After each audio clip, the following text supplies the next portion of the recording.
Good habits, ভালো অভ্যাসগুলো। Little boy Nusar loves to play with his friends.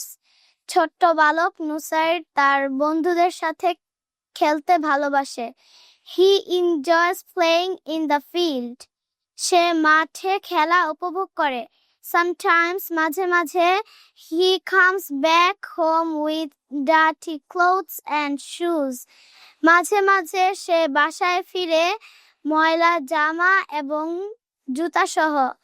Nusar's mother is Jasmine Akhtar. Nusairer মা Jasmine Akter.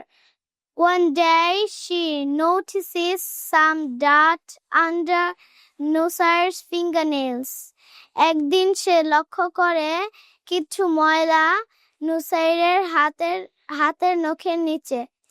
She tells him, সে তাকে বলে, there are germs in the dirt. ময়লার মধ্যে জীবাণু রয়েছে। Don't touch your mouth, nose or eyes with dirty hands. ময়লা হাতে তোমার মুখ, নাক অথবা চোখ স্পর্শ করবে না। Dirt can make you sick. ময়লা তোমাকে অসুস্থ করতে পারে। সুতরাং wash your hands properly to clean the germs.